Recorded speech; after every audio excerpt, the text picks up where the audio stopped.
Hello guys, welcome back again sa ating YouTube channel, no, The Action Man. Una sa lahat, may galab shoutout po sa lahat ng mga kakampeng at sa mga hindi man mga kakampeng. Kung interesado ka sa bidyong ito, patapusin mo na hanggang dulo at huwag nyo nang kalimutan na i-like at i-share ang ating video para malaman naman ng iilan sa ating mga kababayan na nagtutulog-tulugan sa katotohanan. So muli naman nagbabalik ang nag-iisa nyong host na si The Action Man para magbigay ng komentaryo at reaction sa mga mainit ng issue ng bayan. So ito ho mga ka-action, mga kakamping no, may gusto lang po ako na i-share sa inyo at atin po itong pag-usapan ang putok na balita regarding po dito kay Pastor Apollo Kibuloy na kung saan nga ho, siguro alam niya na ho ang kanyang kahinatnan. Okay. Alam naman po natin na ang Amerika ay hihintayin na lang ng Department of Justice ang kanilang request.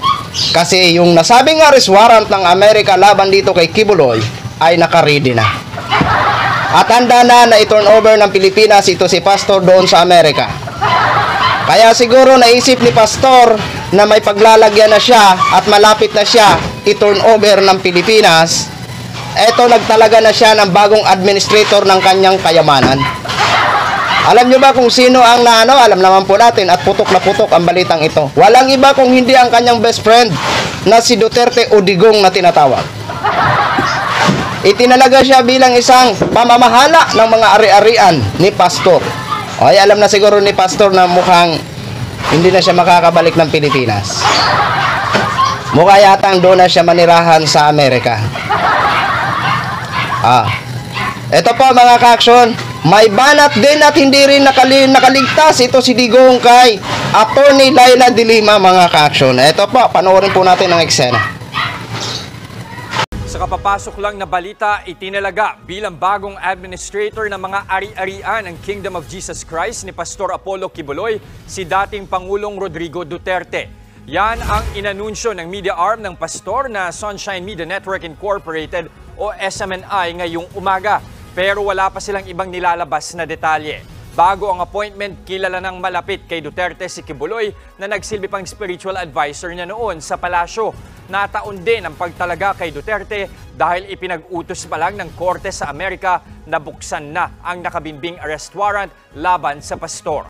So yun na ho mga ka-action, napakinggan na po natin at napanood natin. Ano ba itong pagiging administrator? Napakasimple natin i-analyze ho mga ka-action. Kapag ikaw ay isang admin ng ari-arian ng kampanya or kampanya, ito ay siya ang tagapamahala o nag-i-evaluate ng mga kayamanan o magdi-dispose kung sakaling may utos ang may-ari na mag-dispose. Okay. Siguro alam na ni Pastor na talagang malungkot ang mangyayari ho sa kanya. Dahil mamamaalam na siya dito sa bansang Pilipinas at mai-transfer na siya sa bansang Amerika. Ito yung sinasabi natin na ilang taon ka man tumago, darating at darating din ang katapusan mo na sisingiling ka ng katarungan. Di ba? Ngayon, si Robin Padilla naman ay namumblema at nalulungkot dahil sa kanyang kinakalap na papirma ay mayroon na sanang 5 senador na nagpirma na kung saan iaatras ang contempt order na inirelease o gusto ni Senadora Risa Hontiveros laban dito kay Pastor. Pero nalulungkot siya dahil mga nakausap niya na ng mga senador ay nagpahayag na at natanggap niya naman ang nasabing mga pahayag.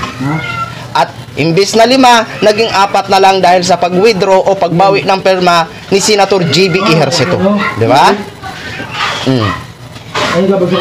Hindi lang 1, 2 ang arrest warrant ni Kibuloy, pwedeng 4 pa.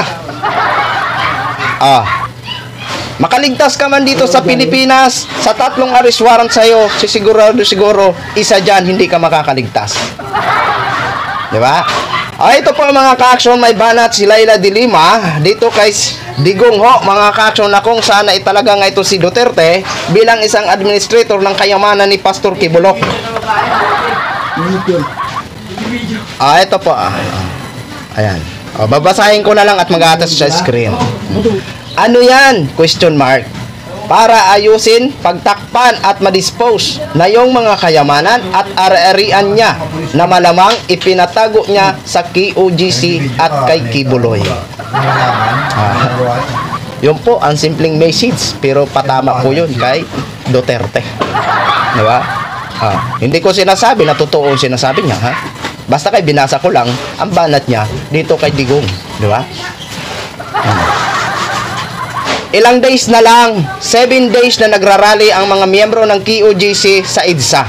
Dahil nga po, binibigyan lang ng pagkakataon ng 7 days ito si Robin Padilla na makakalap ng 8 pirma ni Senadora Risa Hontiveros. Pag once na hindi siya makakalap ng 8 pirma, automatically, ang contempt order o arrest warrant kay Kibuloy ay i-release na. Ngayon kayo dyan na mga nagrarally sa EDSA, na mga pastor, na mga miyembro ni Kibuloy, na 7 days, sabi nyo, kami din, 7 days din kami mag-iingay para ipaglaban ang katarungan at makamit ang ustisya ng mga biktima ni Kibuloy. Gawin nyo ng pasyam yan. Yun lang ang message ko sa inyo. Okay mga ka-action, yan lang po muna ang latest update. Maraming salamat po sa ating mga viewers Luzon, Visayas at Mindanao all over the world. Ako po, ang inyong lingkod, si The Action Man. Have a good day, everyone.